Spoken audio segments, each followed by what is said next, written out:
Hey guys, welcome to the weekly market wrap-up. I'm Hannah Bernard. This week is a special one as Crush the Street is celebrating its 2-year anniversary for producing videos. So congratulations to our wonderful partners in the weekly market wrap-up. All right, let's dive into the equities sector and find out what mattered to us this week. The U.S. stock market got off to a strong start this week, with both the S&P 500 and the Dow Jones posting record-breaking intraday highs, but not before slightly pulling back. The S&P ended up closing at 1,689 points, and the Dow ending up at 15,548.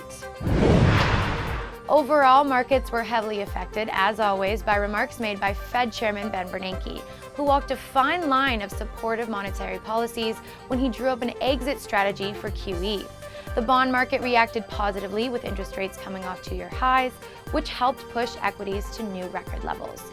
Now, in Wednesday's Fed survey, it showed that 11 banking districts in the states reported modest to moderate growth, and in Dallas, the report reported strong growth, further underlying the belief that an economic recovery is slowly underway. That's enough from equities. Let's talk about currencies. Currencies will be a key focus as earnings season began earlier this week.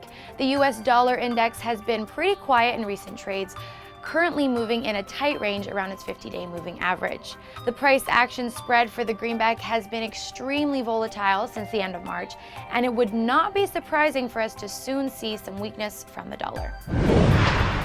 The dollar-yen pair cracked the 100 level this week, sending currency traders a buzz.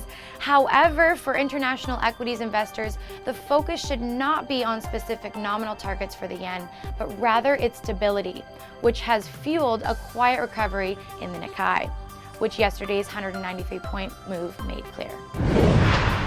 Moving over to our picks for the week to winners and losers. Our winner this week is Overstock.com, or ticker symbol OSTK.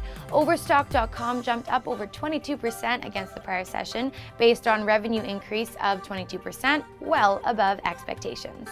Volume was extremely strong, with shares trading hands at 5 times the average rate.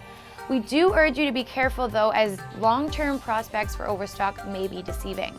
Shares are now trading at 40 times earnings, and the revenue bump is primarily coming off of increased activity from its current consumer base, not from new ones. So something to be aware of. We have a first victim of earnings season that just landed them in our loser spot, which is JAKKS Pacific Incorporated, or ticker symbol JAKK.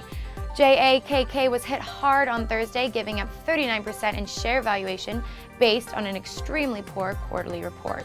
JAKKS Pacific's disappointing report was correlated to the company's decision to not renew its popular Pokemon license.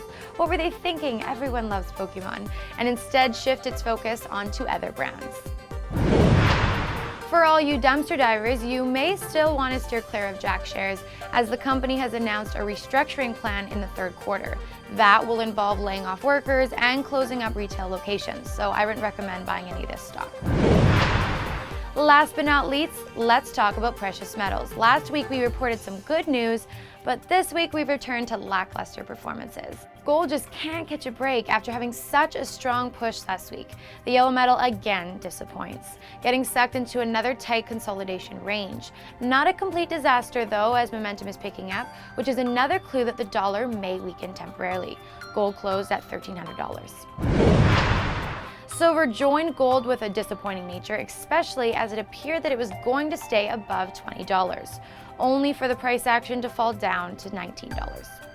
Like gold, momentum is picking up for silver, and a potential short squeeze in the precious metals could lead to strong gains. Finally, palladium skyrocketed its way to $741, its highest price of the month so far. It remains to be seen whether palladium can cross above the $760 resistance line, but the current economic environment favors cyclical companies, and therefore the other white metals should stay positive.